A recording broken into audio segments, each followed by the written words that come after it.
स्वागत है दोस्तों। आज की कहानी है एक ऐसी जिम कॉर्बेट की किताब जंगल लॉर्ड से ली गई है दोस्तों, और एक बहुत मार्मिक कहानी है दोस्तों।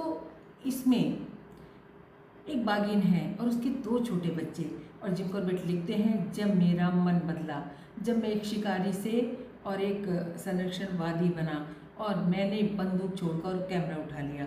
दोस्तों ये कहानी है उस समय की, ये कहानी है जंगल लॉर्ड से ली गई दोस्तों। और कॉर्बेट लिखते हैं कि एक बाघिन हुआ करती थी कुमायूं के जंगलों में। वो अक्सर बस्ती के आसपास देखी जाती थी, यही उसका कसूर था। तो लोगों को लगा कि शायद ये आदमखोर है या आदमखोर बन जाएगी। तो दोस्तों कॉर्बेट लिखते हैं कि मैंने उसे मारने का फैसला किया। और दोस्तों इस कहानी की एक और ख़ास बात, आज मैं हूँ जिम कॉर्बेट नेशनल पार्क में, और आज का मौसम यहाँ बारिश हो रही है और बहुत ज़्यादा धुंधला मौसम है।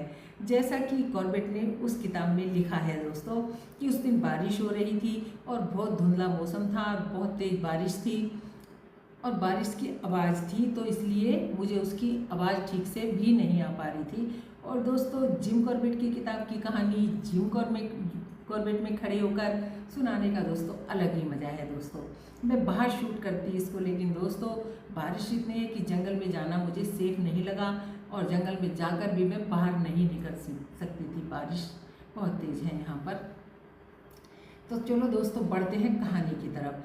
वो लिखते हैं, कुमायूं के आसपास उस बाघिन का बहुत ज़्यादा एक खौफ था, क्योंकि उस बाघिन का सिर्फ इतना सा कसूर था कि वो बस्ती के आसपास देखी जाती थी। उसने किसी को कभी नुकसान नहीं पहुंचाया था, ना ही वो आदमखोर थी।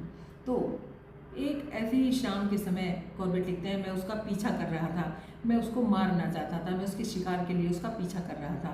तो दोस्तों वो लिखते हैं कि तभी झाड़ियों में एक हलचल हुई और मैंने भी बहुत धीरे धीरे संभल कर पैर बढ़ाए, क्योंकि बारिश थी, पानी था, और थोड़ी सी आवाज़ भी शायद उसे चौकन्ना कर देती। और वो समझ गए थे कि बाघिन उनके आगे है, क्योंकि जो उसके पगमार्क मिले उनमें पानी भी हिल रहा था। वो इतना तेज, इतना बिल्कुल सटीक और बिल्कुल पास थी, उन्होंने लिखा है दोस्तों। आगे जाकर वो देखते हैं पानी का एक स्रोत था और उस पर वो बाघिन पानी पी रही थी दोस्तों। कॉर्बेट कहते हैं, मैंने अपनी सेफ्टी पिन हटाई राइफल की और मैंने ट्रिगर पर उंगली रख दी, लेकिन तभी बाघिन ने पलटकर मेरी तरफ देखा। मेरी उसकी नज़रें मिली, लेकिन कॉर्बेट लिखते हैं, मुझे उसकी नज़रों में कोई डर, कोई गुस्सा या कोई भी खौफ महसूस भी नहीं हुआ कि मैं उसे मार दूंगा। उसकी आंखों में, कॉर्बेट लिखते हैं, उसकी आंखों में एक अलग सी ममता थी, एक अलग सा सुकून था दोस्तों। तभी मैं ट्रिगर पर हाथ था और मैं दबाने ही वाला था कि तभी उसने एक अजीब सी आवाज़ लगाई और उसके दो छोटे छोटे बच्चे झाड़ियों से निकलकर उसके पास आए और उसके पैरों से लिपट गए, उससे खेलने लगे। तो दोस्तों कॉर्बेट लिखते हैं, वो एक बहुत मार्मिक और बहुत प्यारा दृश्य था और मेरी उंगली अपने आप ट्रिगर से हट गई। मैं उस वक्त ये इरादा बदल दिया कि मैं इस बाघिन को मारूंगा, क्योंकि उसने किसी का नुकसान भी नहीं किया था, उसने कोई मवेशी तक नहीं मारा था दोस्तों। तो दोस्तों वो बाघिन ने भी कॉर्बेट की तरफ देखा और अपने बच्चों के साथ खेलने में मस्त हो गई। तो दोस्तों कॉर्बेट लिखते हैं कि मैं धीरे धीरे पीछे हटा और पलट के वापस आ गया।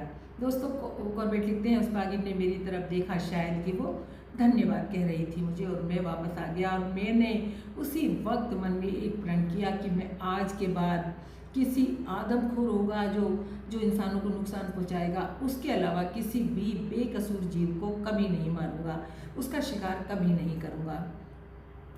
कॉर्बेट लिखते हैं दोस्तों कि जंगल उनका घर है, इंसानों की दखलंदाजी जंगल में है, ना कि जानवरों की हमारे घरों में। जंगल उनका घर है, उन्हें जंगल से निकालना, उनके घर में जाके उन्हें मारना, ये सबसे बड़ा गलत तरीका है दोस्तों। और कॉर्बेट लिखते हैं, मैंने कसम खाई कि मैं अब बंदूक नहीं उठाऊंगा। उन्होंने बंदूक नहीं उठाई तब तक कि बहुत कोई आदमखोर नहीं हुआ दोस्तों।